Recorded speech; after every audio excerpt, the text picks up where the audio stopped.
예, 76, 77. 자, 위로 이렇게 가로로 해놓으시면 좋을 것 같습니다. 자, 한번 우리 지역들 한번 좀 볼까요? 지역들 위에 76페이지 위쪽을 한번 쭉 보시면은 어떤 지역들 나오는지 한번 좀 보겠습니다. 큰 1번 왼쪽에 보면 큰 1번부터 아래로 보시면 1번에 비두니아 본도라는 지역이 나오고 2번이 무시아라는 곳이 나옵니다. 3번이 아시아, 4번이 구브로, 5번이 그레데, 6번이 아가야, 7번이 마게도냐. 예. 여기서는 저희가 구브로나 그레데 여기는 이제 가지 않습니다. 네, 법례 76페이지입니다. 위쪽. 자, 동그라미 1번이 안디옥. 어디 안디옥일까요? 여기는 수리아 안디옥. 예, 이따같이 우리가 장소 다시 볼 건데 수리아 안디옥입니다. 2번이 더베, 3번이 루스드라, 4번이 이고니온, 5번이 비시디아 안디옥, 예, 수리아 안디옥과 비시디아 안디옥 있다는 거 잘 구별하시고요. 6번이 드로아, 7번 네아폴리, 여기서부터는 이제 그리스 쪽이에요. 네아폴리는 그리스. 8번 빌립보, 9번 암비볼리가 나오고요. 10번 아볼로니아, 11번 데살로니가, 12번 베레아, 13번 아덴, 14번 고린도, 15번 겐그레아, 다시 터키로 넘어오면 16번 에베소, 17번 가이사랴, 18번 예루살렘. 예, 자, 77페이지 아래쪽 이제 한번 좀 보겠습니다. 자, 아래쪽 지도 한번 이렇게 쭉 잡아보세요. 한번 좀 보시면은 여러분 제일 오른쪽 제일 아래쪽에서부터 보시면은 아마 18번, 17번 예루살렘과 가이사랴가 나올 거예요. 17번 가이사랴 잡으셨어요? 예. 거기 보시면 이제 화살표가 올라와요. 화살표가. 1차 전도여행을 마치고 이제 바울이 예루살렘 교회에서 이방인 전도에 대한 그런 허락을 조건부 허락을 받고 이제 다시 안디옥으로 올라옵니다. 그 화살표 선 따라 쭉 올라와 보세요. 1번 안디옥 오셨어요? 예, 지금 수리아 안디옥에서 이제 2차 전도여행을 바로 갑니다. 그 성경에 이제 사도행전 15장 후반부에 이제 나오는 부분들이에요. 15장 35절부터 이제 이 안디옥에서 출발하는 게 나와요. 자, 그러면은 이 1번 숫자 위에 보시면 이제 화살표 쭉 따라서 쭉 넘어와 보세요. 어디로 넘어와요? 더베론. 사실은 여기 먼저 들리는 데가 있어요. 어디 들릴까요? 다소. 바울의 고향 다소를 먼저 들리게 됩니다. 다소를 들려서 더베로 오게 되죠. 그 다음에 또 화살표 따라서 오시면은 어디로 가요? 루스드라. 아까 디모데의 고향이었던 루스드라에 가게 되죠. 여러분들이 지금 루스드라 가시게 되면은 한 장소만 가진 않아요. 루스드라가 지금 두 곳으로 저희가 나눠져 있어요. 그래서 킬리스트라라는 곳이 있고 루스트라 힐이라는 두 장소가 있어요. 그래서 킬리스트라는 이 절벽, 그러니까 바위 절벽으로 이렇게 둘러싸인 그런 지역이고 루스트라 힐은 그냥 언덕이에요. 언덕만 하나 있는데 거기는 아직 발굴되지 않은 곳이에요. 그래서 학자들 사이에 킬리스트라가 진짜 루스트라다, 루스트라 힐이 진짜 루스트라다, 이런 논쟁들이 많이 있다고 그래요. 근데 저희 토비아에서 정의한 것은 킬리스트라부터 루스트라 힐까지가 다 루스트라다라고 보고 있어요. 그 지역 전체를 좀 넓은 지역으로 이 루스트라를 우리가 이야기를 하면서 성경에 있는 부분들을 같이 풀어나가려고 하고 있습니다. 자, 그 루스트라에서 여기서 이제 다시 위로 올라가면은 화살표가 위로 올라가게 돼 있죠. 어디예요? 4번 이고니온. 숫자 4번 위에 보시면은 법례에 4번 동그라미 4번 이고니온 있고요. 이고니온에서 왼쪽으로 약간 북서부 방향으로 또 화살표가 쭉 연결되어져 있어요. 그러면은 5번 어디예요? 비시디아 안디옥. 예, 비시디아 안디옥을 거칩니다. 여기까지는 이제 1차 전도 여행과 다 겹치는 부분들이죠. 1차에서는 여기서 비시디아 안디옥에서 어디로 내려왔다 그랬어요? 네? 아탈랴 아래로 내려오죠. 비아세바스다의 길 따라서 아탈랴로 내려오게 되어진, 아래로 내려오는데 여기서 원래 바울의 의도는 어디였을까요? 어디로 가려고 했다 그럴까요? 원래 아시아로 가고 싶다 그랬어요. 에베소, 이따가 얘기한 에베소 지역으로 가고 싶다고 했는데 성령이 막았다라고 했죠. 그럼 또 어디로 가려고 그랬어요? 큰 범례 큰 1번에 보시면은 뭐였어요? 범례 큰 1번 위에 보시면 왼쪽에 제일 위에 비두니아 본도. 그 비두니아 본도가 어디 있냐 하면은 비시디아 안디옥 지금 짚고 계시죠? 거기서 위로 쭉 올라가시면 비두니아 본도가 바로 있어요. 그러니까 이 비두니아 본도가 지금 튀르키예의 북쪽 지방인 거예요. 거기가 다 비두니아 본도라고 이야기를 하는 거죠. 자, 그런데 이 비두니아 본도로 가려고 했는데 여기도 막혀 버린 거예요. 그러면서 이 인도하시는 데가 화살표 따라서 쭉 한번 넘어와 보세요. 9시 방향으로 화살표가 나와 있어요. 쭉 오시면 중간에 2번이 나옵니다. 2번이 어딜까요? 무시아. 무시아 앞에까지 왔다라고 표현이 되어져 있어요. 무시아 지역까지. 무시아 지역까지 이르러서 여기서 직진으로 쭉 더 따라서 가다 보면은 어디까지 가요? 6번에 드로아까지 갑니다. 드로아 들어보셨죠? 여기가 알렉산드리아 트로아스라는 그런 항구를 가지고 있는 도시였어요. 지금 가면은 그냥 아무것도 없습니다. 폐허밖에 안 남겨져 있고 남겨져 있는 유적도 뭐 별로 없어요. 문 이렇게 하나 있고 건물들이 다 폐허가 됐어요. 이 튀르키예 지역 전체가 사실 이렇게 유적이 잘 남겨 있는 지역이 많지가 않아요. 왜냐하면은 지진이 많이 일어났어요. 지진이 일어났고 전쟁 통해 많이 무너져 버려서 아까 1차 때 보았던 버가라든지 에베소 정도가 굉장히 잘 남아있는 곳이고요. 다른 많은 지역들은 진짜 뭐 기둥 하나, 문 한쪽 이렇게만 지금 남겨져 있는 걸 볼 수가 있어요. 들어와도 가면은 지금 가면 이렇게 아침 모양의 입구 정도 하나 남아있고 기둥 폐허가 된 기둥 정도만 남아있어서 드로아에 대한 부분들은 이게 유적지를 볼 수가 없죠. 자, 그런데 아까 여기가 알렉산드리아 트로아스라고 표현을 하고 있는데 이 지역 전체가 원래는 알렉산드리아라는 단어를 통해서 헬라 문화권, 헬라의 문화가 지배했던 곳이다라는 것을 상징하고 있고 이 트로아스라는 이 단어가 드로아라는 단어가 여러분 뭐 어떤 거 혹시 기억나세요? 어떤 게 연상되세요? 트로아스, 트로이, 맞아요. 트로이 지역이 바로 위입니다. 고대의 트로이 성이 있던 곳이 요 바로 윗지역이에요. 가까운 지역. 그래서 이 트로이를 상징하는 그런 나타내는 이름으로 여기 트로아스, 드로아 이렇게 표현을 한다고 합니다. 이 트로이는 로마가 굉장히 아끼고 사랑했던 도시래요. 심지어 이 트로이로 수도를 옮기려고 했던 일도 있었다라고 이야기를 합니다. 그만큼 이 트로이에 대한 사랑이 로마가 굉장히 컸는데 이 드로아 같은 경우도요 항구였어요. 항구. 그 바울이 여기서 배를 타고 넘어가잖아요. 항구였는데 지금 가면 역시나 이 퇴적 작용 때문에 항구가 다 막혀버렸어요. 드로아 항구에 가면은 원래 항구가 외부 방파제가 있고 내부 방파제가 있잖아요. 내부는 원래 둥그런 호수 같은 그런 만 형태였는데 지금은 다 퇴적이 돼서 막혀버렸어요. 땅이 돼버렸어요. 근데 위성사진을 보시면 위성사진은 그게 그 항구였다는 표시가 나 있습니다. 내항이 있고 외항이 있고 근데 거기 서서 이제 바울이 어떤 부분들로 고민했을까를 저희가 한번 생각해 볼 수 있는 곳이기도 해요. 한번 생각해 보세요, 여러분. 그 바울이 자기는 아시아 가고 싶었는데 못 갔죠. 비두니아 가고 싶었는데 못 갔어요. 그냥 길 닿는 대로 열리는 대로 온 곳이 무시하고 드로아였어요. 드로아에서 바울이 무슨 생각을 했을까요? 제가 요거 가지고 우리 청년부 맡고 있는데 청년들하고 설교를 한 적이 있는데 뭔가 내가 막 하려고 했던 뭔가 하고 싶었던 그런 많은 사역들이 있을 거 아니에요. 근데 그게 다 막혔어요. 근데 와보니까 앞에 바다밖에 없는 거예요. 그때의 바울의 마음은 어떤 것이었을까?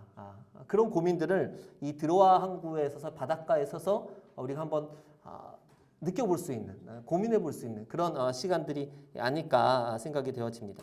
보통 성경에서는 바로 드로아에 왔을 때 바로 마게도냐 사람의 환상 이야기가 나오죠. 건너와서 우리를 도우라. 근데 과연 바로 바울이 그런 환상을 봤을까? 이런 고민도 될 수가 있겠죠. 자, 여기서 이제 어쨌든 그 바울의 환상, 바울이 이제 마게도냐 사람이 손짓하는 그 환상을 보고 나서 그 다음에 이제 배를 타고 마게도냐로 넘어가게 됩니다. 자, 6번 드로아에서 다시 한번 찍고 11시 방향으로 여러분 그 화살표가 또 연결되어져 있어요. 11시 방향으로 쭉 올라가면은 7번에 뭐가 나와요?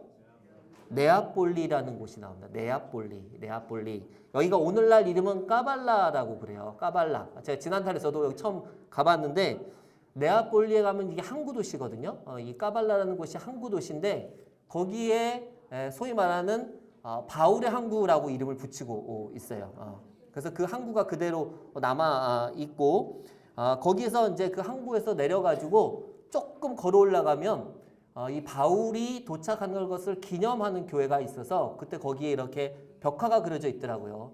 건너와 우리를 도우라라고 했던 그 사람의 모양을 이게 좀 약간 공통적인 표현들로 그림을 그려놨더라고요. 그래서 어떤 그림이냐면 군인의 복장을 하고 있는 사람이에요. 그리고 붉은 망토를 하고 있는 사람의 그림을 그려놨어요. 많은 부분에서. 이게 뭘 상징하는 거예요? 물어봤더니만 조금 있다가 우리가 이제 보게 되어질 빌립보라는 도시하고 연결이 되어지고요. 이 빌립보 자체가 좀 이따 말씀을 드리겠지만 군인들이 세운 도시라고 할 수 있다는 거예요. 그러니까는 그 마게도냐에서 초청했던 그 인물은 군인으로 상징을 했고, 그리고 빨간 망토는 저희가 여러분들 이제 이 바울의 길을 다니다 보면은 처음 이 다소에서부터 그리스 전역에 이를 때까지 계속 듣는 이름이 있어요. 제가 좀 전에 드로아 얘기할 때도 이름을 얘기했어요. 어떤 이름이었을까요? 드로아 이름이 무슨 트로아스라 그랬어요? 알렉산드리아 트로아스. 네. 알렉산더 대왕의 이름이 어딜 가나 많이 있어요. 계속 듣게 돼요. 그 빨간 망토를 상징하는 게 알렉산더다. 이렇게 이 상징을 그림들을 그려놓거나 표현을 하고 있는 게 많다라는 것을 볼 수가 있습니다. 자, 그리고 이거 네아폴리에 우리가 들어가기 전에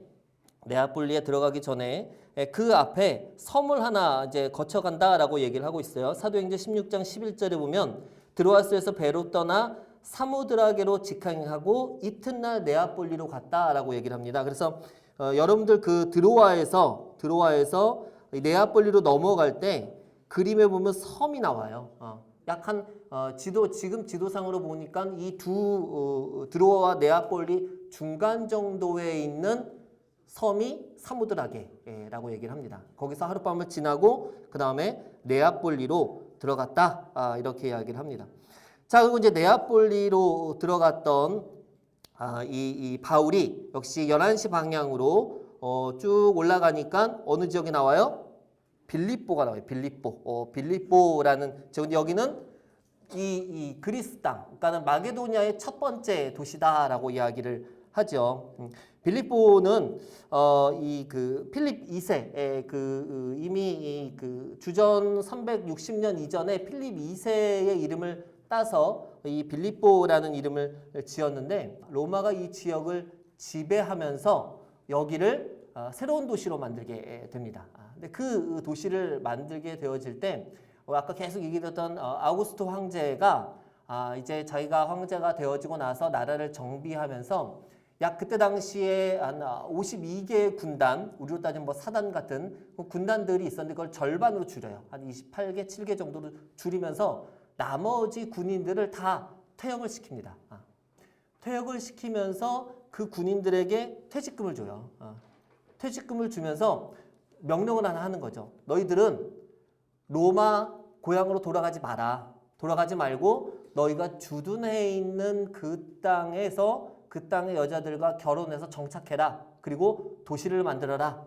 이런 명령을 내리고 많은 퇴직금을 주고 이제 퇴역을 할 수 있도록 만들어 준 거예요. 그러면서 많은 군인들이 실제로 퇴역을 하고 그들이 주둔해 있던 그 지역에 도시를 만들게 되는 거예요. 그래서 군인들이 세운 도시, 그 대표적인 도시가 지금 우리가 도착한 빌립보가 그 대표적인 도시이고 우리가 아까 강모쌤이 얘기했던 비시디아 안디옥 같은 곳이 바로 그런 퇴역 군인들이 만들어 놓은 도시다라는 거예요. 그래서 이 빌립보 같은 경우에 보면은요, 이 센츄레이션이라는 표현을 쓰고 있는데 군인들이 그 이미 있던 도시지만 그 위에 새로운 도시를 만들면서 자기들의 주거 공간들을 아주 그 군대에서 이제 텐트 칠 때 막 이렇게 오와열 다 맞추잖아요. 줄 서거나 뭔가 할 때 오와열 맞추는 것처럼 자기들 집터들을 오와열을 맞춰가지고 직사각형, 정사각형 딱딱딱딱 맞춰서 만듭니다. 또 이 빌립보 같은 경우는 이 남서쪽 지역에 산이 하나 있는데요. 그 산이 옛날부터 금광이 많이 나왔대요. 예.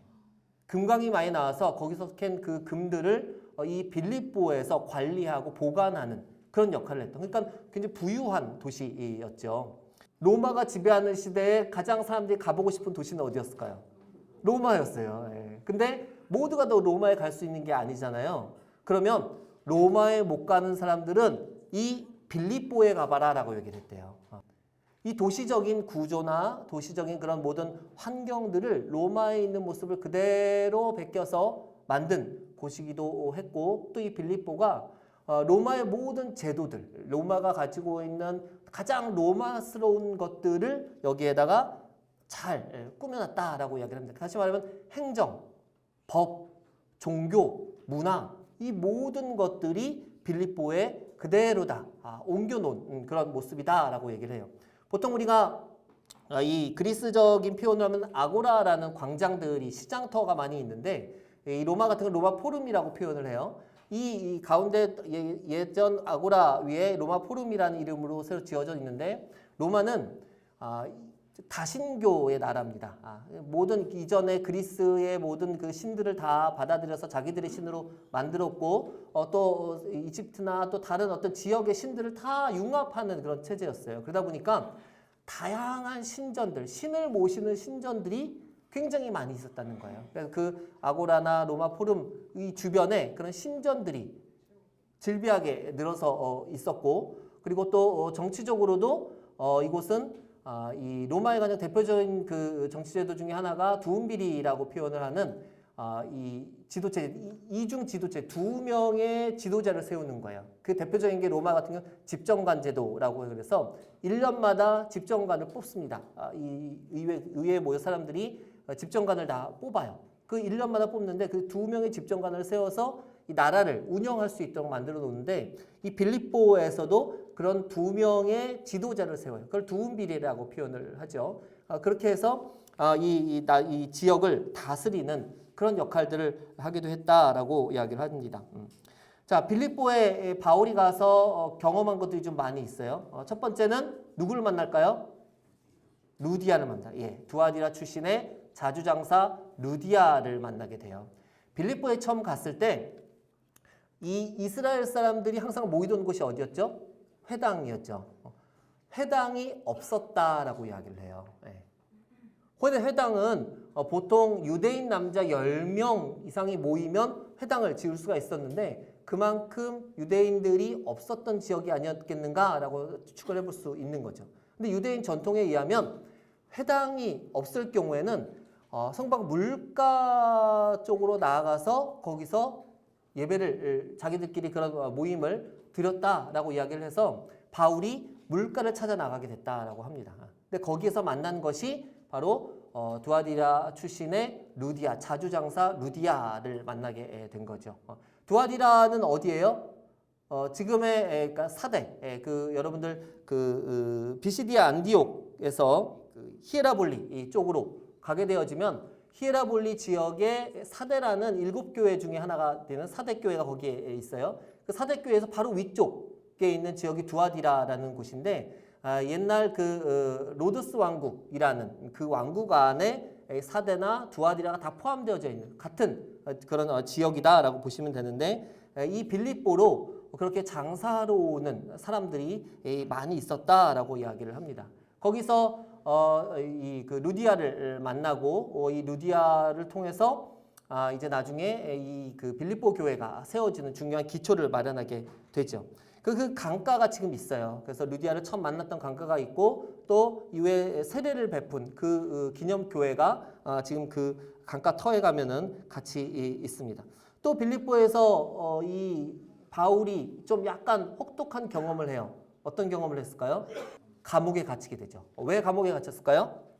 성경에 보면 그렇죠. 귀신 들린 여인이 계속해서 이 바울 일행을 쫓아다닙니다. 그 여기 보면 16절 사도행전 16장 16절에 보면 우리가 기도하는 곳에 가다가 점치는 귀신 들린 여종 하나를 만나니 점으로 그 주인들의 큰 이익을 주는지라 그가 바울과 우리를 따라와 쭉쭉쭉 나오고 18절에 보면 이같이 여러 날을 우리를 따라다녔다라고 표현을 하고 있어요. 근데 여기서 이제 문제가 근데 이 여종도 굉장히 로마스러운 점치는 여종이었던 거죠. 그러니까 이 로마는 국가적으로도 어떤 그 점치는, 그러니까는 신전에 신탁을 대행하는, 신탁을 받는 사람들이 존재했다라는 거예요. 이게 여종이든 남종이든 신탁 대행자든 그런 사람들이 존재했다는 거죠. 근데 여기에 나오는 이 여종도 자세히 보면 그런 국가적으로 신탁을 받았던, 신탁을 행하던 그런 종이었다. 그런 그 여사제였다라고 표현이 될 수 있다라는 거예요. 그래서 여러 날을 쫓아다녔다. 여러 날을 괴롭혔다. 바울 일행들을 괴롭혔다. 이렇게 표현이 되어지고 있고 바울이 함부로 그 시스템을 알고 있기 때문에 잘못 건드리면 본인들이 어려워질 거라는 걸 알고 있었던 거예요. 계속해서 피해 다녔다라는 거죠. 그래도 끝끝내 자꾸 쫓아오니까 어떻게 해요? 18절에 보면 바울이 심히 괴로워하여 돌이켜 그 귀신에게 이르되 예수 그리스도의 이름으로 내가 명하노니 나오라. 귀신이 다 도망갔다라고 표현하고 있는 거죠. 이것 때문에 그 여종들을 관리하던 소위 뒷배로 치는 사람들의 고발을 받게 됩니다. 그러면서 어디에 갇혀요? 감옥에 갇히게 되죠. 뭐 내용들은 여러분 아실 거예요. 감옥에 갇히게 되는데 이 종교 이 로마스러움이 여기서 또 이제 나타나요. 나중에 보면은 중간에 바울과 실라가 기도하면서 문이 열리고 또 이제 그 간수들 나중에 그 회심시키는 그런 사건들이 쭉쭉쭉쭉 나오는데 그 다음 날 바울이 37절에 16장 37절에 바울이 이르되 로마 사람이 우리를 죄도 정하지 아니하고 공중 앞에서 때리고 옥에 가두었다가 이제 가만히 가라고 하느냐? 어떻게 바울이 이렇게 얘기할 수 있었어요? 바울은 로마의 시민권을 가지고 있던 사람이었어요. 빌립보가 어떤 도시였어요? 가장 로마스러운 도시라고 했잖아요. 로마 시민권을 가진 사람이 재판도 받지 않고 매를 맞고 감옥에 갇혔다는 거 그거는 굉장히 큰 사건인 거예요. 정당하게 재판을 받아야 되고 내가 여기서 만약에 내가 황제 앞에 가서 받기를 원하면 그 청원할 수 있는 게 로마 시민의 권리였다라는 거죠. 그런데 그런 절차 없이 그냥 무작정 감옥에 가뒀다. 또 그 감옥도요. 어떻게 보면은 좀 이렇게 정식 감옥이 아니었어요. 보통은 이 감옥이라고 표현되어 있어서 그렇게 우리가 이해를 할 수 있는데 실제로 가보면 거기는 감옥이 아니고 물 저장 창고라고 여겨지는 곳이에요. 아주 조그맣고 앞에 철문만 하나 지금 달아 놓은 상태인데 그 철문은 언제 닫는지도 몰라요. 그 조그만 곳에 그것을 바울과 신라를 거기다가 집어넣은 그런 형태가 됐던 거죠. 자, 근데 여기에 또 로마스러움이 나옵니다. 와서 권하여 데리고 나가 그 성에서 떠나기를 청했다라고 표현을 했다는 거예요. 자, 근데 여기 단 한 줄이지만 우리가 배경을 보게 되면 아까 말씀드린 것처럼 큰 사건이라고 그랬잖아요.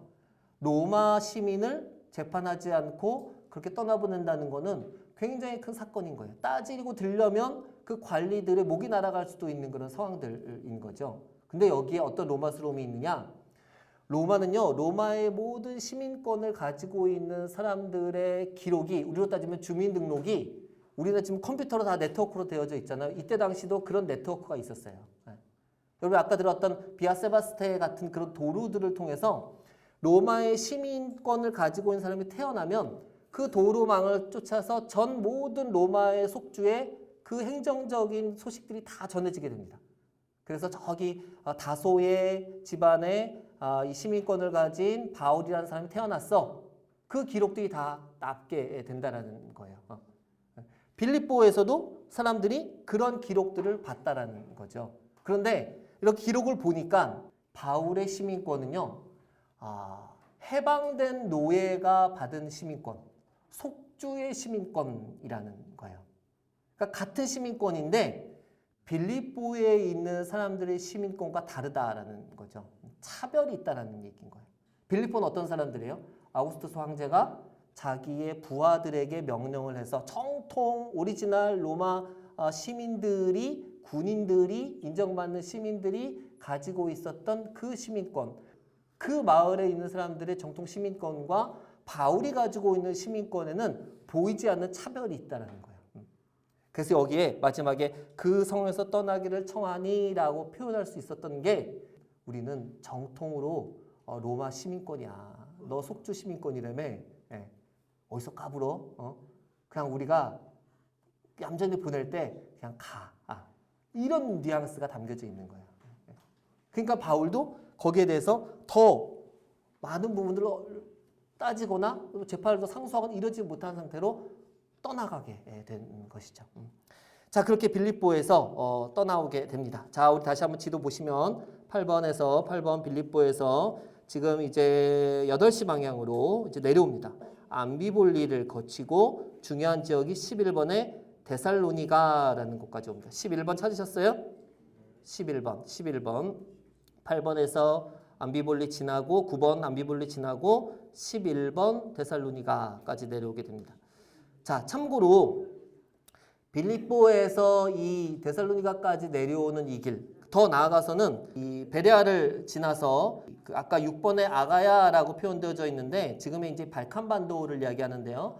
발칸반도를 가로지르는 로마길이 있어요. 비아 에그나티아.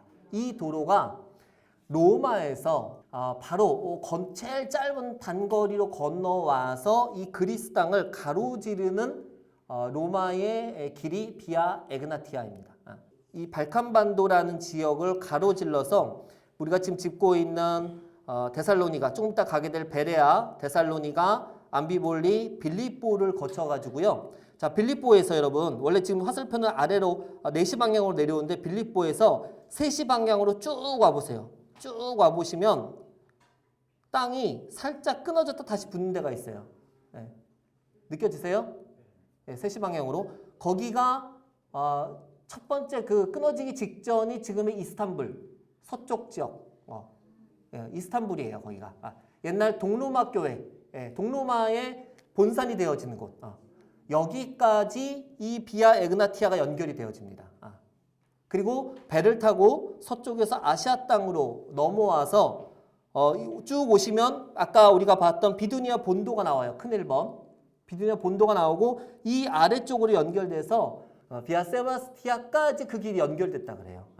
그 길을 연결해서 심지어 나중에 다소까지 연결되어질 수 있는 그렇게 길이 에그나티아와 세바스티아가 연결되어져서 전체의 그 로마의 길을 다 연결시킬 수. 그래서 아까 말했던 로마다운 행정력들이 가능했다라고 이야기를 합니다. 그런 길들이 계속해서 연결이 되어지고 있어요. 자, 데살로니가 다시 볼게요. 왼쪽 위에 11번 다시 한번 짚어보세요. 데살로니가 11번 데살로니가 와서도 바울 일행들은 고통을 당하죠. 여기서 어떤 일이 일어납니까? 계속해서 바울을 쫓아다니면서 회방하는 사람들이 있어요. 소동케 하는 사람들이다라는 이야기를 받습니다. 이것은 단순한 어떤 그 표현이 아니라 이 바울 직전에 로마에서 있었던 사건들, 그 사건들 속에 유대인들 가운데 문제를 일으킨 사람들을 향해서 세상을 소동케 하는 사람들이다. 클라디우스 황제가 그런 표현을 하면서요, 유대인들을 그 로마 땅에서 다 쫓아내는 사건이 일어난 거예요. 바로 직전에, 얼마 전에. 다 나오고 그 대표적인 사람이 이제 고린도 가서 만나게 되어지는 브리스길라와 아굴라를 거기서 그쪽으로 넘어오게 되는 거죠. 그렇게 로마 원래 본토에서 유대인들이 다 쫓겨나오게 되어지는 그런 상황들이 있었는데, 데살로니가에 왔을 때 이 바울을 음해하는 사람들이 와가지고 그렇게 얘기한 거예요. 이 사람들이 바로 세상을 소동케 한 사람들입니다.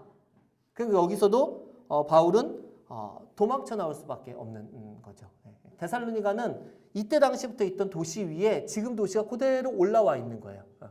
그러니까 여러분들이 밟는 그 땅들은요, 대부분 이 바울의 시대보다 한 몇십 미터씩 올라와 있는 땅이라고 생각하시면 돼요. 그 가장 오래된 도시가 그대로 남겨져 있고, 그 안에 보시면은 이 그 아고라 광장 터가, 아까 말했던 로마 포rum이라는 그 터가 그대로 남겨져 있어요. 근데 그 규모나 시설들을 보면은 실제로 그 아고라 광장 지하에 이때 당시에 우리로 따지면 여기 종로 5가 지하에 지하상가 있죠. 지하상가가 있어서 아치형으로 각각의 가게들, 상점들 자리가 다 있고요. 이게 지금 터키 튀르키예 쪽에 가면은 서머나, 이즈밀이라고 하는 곳에 가면 똑같은 그 지역들이 남겨져 있는데, 큰 광장과 그 밑에 있는 도시 유적들이 그대로 남겨져 있는 것을 볼 수가 있어요. 또 특히 또 데살로니가 같은 경우는 아리스토텔레스의 도시라고 이야기를 하고, 지금도 거기는 대학 도시라고도 이야기를 할 정도로 굉장히 오래된 그런 도시의 모습을 가지고 있습니다. 자, 이제 여기서 10시 방향으로 데살로니가에서 가시면은 12번입니다. 12번. 베레아로 넘어오게 됩니다.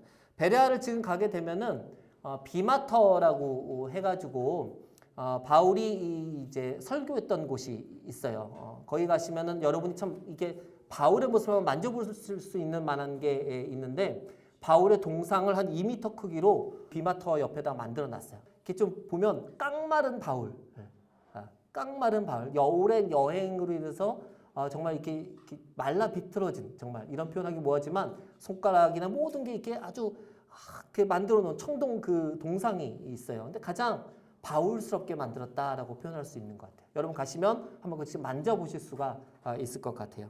이 베레아에는 지금도 그 유대인 회당이 남겨져 있고요. 가까운 곳에 유대인 회당이 남겨져 있고, 여기서도 이제 바울이 실라나 또 디모데를 남겨두고 먼저 또 피신하게 되어지는 그런 사건들이 일어나게 되죠. 여기 이 베레아 같은 경우는 이때 당시에 육로로는 아테네로 가는 길이 없었다 그래요. 왜냐하면은 베레아 바로 밑에 그 헬라의 12신이 산다고 하는 올림푸스 산이 바로 밑에 있어요. 전 세계적으로 올림푸스 산이 한 서너 개 있다고 하는데, 이 그리스에 있는 올림푸스 산이 이 베레아 바로 아래쪽에 큰 산이 있습니다. 여기서 베레아에서 배를 타고 나와서 이 아테네까지 옮겨가게 됩니다. 이때는 바울이 혼자서 먼저 피신을 하게 되어져요. 그래서 이 실라 디모데를 가서 기다리게 되어지는데, 아테네는 지금의 아테네죠. 지금 가면 거기는 아티나라고 이야기를 한다 그래요. 우리 보통 아테네라고 얘기를 하는데, 지혜의 여신인 아테네 여신의 도시다라고 표현해서 아테네라고 표현하는데, 그 사람들 지금 아티나 이렇게 표현을 합니다. 어떻게 보면은 이때 당시에 사상의 가장 중심이 되는 도시 아테네에 서게 된 거예요.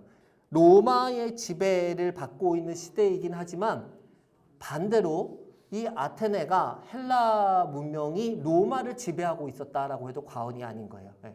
로마는 야만적으로 세워져서 주변의 문화를 막 흡수를 했던 그런 나라인데, 그 중에서도 이 아테네 문화가 로마의 가장 핵심적인 사상과 종교와 모든 문화들을 차지했다라고 해도 과언이 아닐 정도로. 그래서 그리스 로마 신화 이렇게 표현들 하잖아요. 그리스의 신들이 그대로 이름들이 바뀌면서 로마 신으로 다 들어오게 됩니다. 또 로마가 세상을 정복하면서 많은 그 노예들을 이제 만들게 되거든요. 노예 중에서 가장 비싼 노예가 어떤 노예인지 아세요? 아테네 학자들, 아테네어를 가르치는 가종교사들, 이 노예가 가장 비싼 노예였다고 얘기를 해요. 로마의 귀족이면 최소한 헬라어 정도는 할 수 있어야 되는 게 기준이었다라는 거죠. 그만큼 헬라는 피정복적인 지역이었지만 정신적으로 사상적으로는 로마를 지배했던 곳, 이곳이 바로 헬레니즘이고 아테네다. 이렇게 생각을 하시면 좋을 것 같습니다. 사도행전 17장 16절에 바울이 이렇게 표현해요. 바울이 아덴에서 그들을 기다리다가 그 성에 우상이 가득한 것을 보고 마음에 격분하였다. 그 격분한 것을 끝나지 않고 이제 그 사람들에게 그가 가지고 온 복음을 전하는 사역을 이제 시작을 하게 되는 거죠. 그래서 17절에 보면은 회당에서 유대인과 경건한 사람들 또 장터에서 날마다 만나는 사람들과 변론했고 뭐 에피쿠로스나 스토우 철학자들과 함께 만나서 전했다라고 이야기를 합니다. 근데 그때 당시에 아테네 사람들의 특징이 새로운 것을 듣는 걸 좋아했대요. 그래서 어떤 일부 사람들이 그런 말을 하는 바울에 대한 그런 새로움에 대한 호기심을 느껴서 그를 데리고 어디로 갈까요? 아레오바고로 가요. 아레오바고. 법정이기도 하지만 그렇게 사람들이 연설을 할 수 있는 그런 장소이기도 해요. 가면은 지금 막 그 바위로 진짜 울퉁불퉁하게 만들어져 있는 그런 바위이고 바로 그 위쪽으로 그 파르테논 신전이 딱 보이는 바로 그런 곳이에요. 거기에 가서 바울이 사람들에게 아레오바고에서 그 새로운 가르침에 대해서 이야기할 기회를 잡게 됩니다. 자, 그런데 그게 처음에는 관심을 가졌지만 금방 그리스 사람들이, 아테네 사람들이 실증을 낸 거예요. 이렇게 듣다가 갑자기 죽음 얘기하고 부활 얘기하고 하나님 얘기하니까 그냥 관심이 뚝 떨어졌다라고 표현을 합니다. 그러면서 바울은 어떻게 보면은 이 가장 좀 심혈을 기울이고 또 자기가 정말 노력을 했던 그런 지역에서의 전도 활동이 뭔가 실망스럽게 끝나게 되어진 그런 과정들을 겪게 되죠. 사도행전 17장 28절을 보면 이런 표현이 있어요. 우리가 그를 힘입어 살며 기동하며 존재하느니라. 너희 시인 중 어떤 사람들의 말과 같이 우리가 그의 소생이라 하니. 이 말이 바울의 이야기 같은데요. 바울의 얘기가 아닌 거예요. 어떤 얘기인가 하면 그때 당시에 아테네 사람들이 알 법한 유명한 문구들, 우리가 그를 힘입어 산다라는 그런 표현들이 그런 문구를 차용해서 쓴 거다라고 이야기를 합니다. 우리가 잘 아는 시들 있잖아요. 뭐 나보기가 역겨워 가실 때에는 뭐 이런 표현들 있잖아요. 그런 표현들을 바울이 그 사람들의 이해에 맞게끔 그 사람들이 이해하기 쉽게끔 그걸 다 차용해서 쓴 거다라고 이야기를 해요. 17장 32절에 보면 그들이 죽은 자의 부활을 듣고 어떤 사람은 조롱도 하고 어떤 사람은 이 일에 대해서 내 말을 다시 듣겠다 했다. 조롱하는 사람도 많았다는 거예요. 그나마 밑에 보면은 다시 듣겠다라고 이야기를 하는데 그래도 좀 관심을 가지고 있는 몇몇 사람 정도만 얻을 수 있었다. 근데 실제로 보면은 이 아테네에 교회가 만들어졌다라는 기록이 없죠. 2차 전도 여행에서 아테네를 중심으로 한 그리스에서의 사역은 이제 고린도도 아직 남아있지만 좀 뭔가 실망스러운 사역이 되었다라고 표현할 수가 있을 것 같아요. 자, 이제 그렇게 해서 이 아테네에서 여러분 이제 9시 방향으로 바로 쭉 오시면 고린도가 나옵니다. 고린도. 코린토스라고 표현되어지는 고린도. 지금 가는 고린도 도시는 새롭게 만들어진 고린도예요. 이제 2차에서 보는 이제 마지막으로 보는 이 고린도인데요. 항구 도시예요. 항구 도시. 항구이기 때문에 외부 문물에 대한 영입들이 굉장히 많았던 곳이다. 헬라 시대의 신들에 대한 신전들은 물론이고 세라피스라고 부르는 이집트 쪽에 있는 신전의 신도 여기에 존재했다라는 거예요. 그러니까 많은 신들이 공존했던 곳. 그것이 바로 고린도이다. 각종 문물들이 공존했던 곳. 그러니까 종교적 소비가 굉장히 컸던 곳이다. 고린도 같은 경우에 가서 보게 되어지면 아까 뭐 다양한 신이 있다고 그랬는데 뭐 예를 들어서 아스클레피우스라고 하는 의료의 신이 있어요. 그 의료의 신을 기념하는 곳 옆에는 항상 병원이 있어요.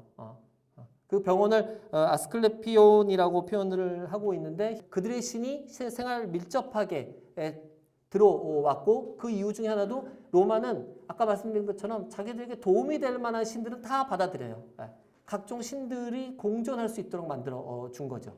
근데 여기 하나의 좀 이제 아이러니가 있다면 그리스도인들 이제 예수를 믿는 사람들 같은 경우에 핍박을 받게 되어지는데 그 핍박을 받는 이유가 이 사람들은 무신론자다라는 이야기를 했다 그러는 거야. 왜 그럴까요? 로마는 많은 신들이 있다 그랬잖아요. 그러다 보니까 자기들이 인정한 신의 목록이 있는 거예요. 그 목록 안에 있는 신은 어떤 신을 믿어도 상관없어. 너 왜 이거 믿어? 너 이거 믿어? 이렇게 강요해도 안 돼. 그냥 네 신은 네 신이고 내 신은 내 신이고 각자의 독립적인 걸 인정을 했거든요. 그런데 그리스도인들이 믿는 예수 그리스도는 그 목록에 없어. 없으니까 얘는 무신론자인 거야. 그리스도인들은 열심으로 그 신앙을 위해 희생하고 순교까지 했는데 그 사람들 입장에서 보면 얘네는 무신론자들이야. 이런 상황 속에서 이 고린도는 아마 그런 면에서 봤을 때는 교회도 뭐 아볼로파니, 바울파니 이렇게 나누어졌던 그런 영향력도 아마 그런 어떤 사상적 배경들 이런 것들 때문에 혹시 더 많이 있지 않았겠는가라는 그런 모습들도 생각해 볼 수가 있을 것 같아요. 그리고 이제 마지막으로 고린도에서 이제 돌아오는 코스가 있죠. 여기서 4시 방향으로 내려오시면 겐그레아라는 항구입니다.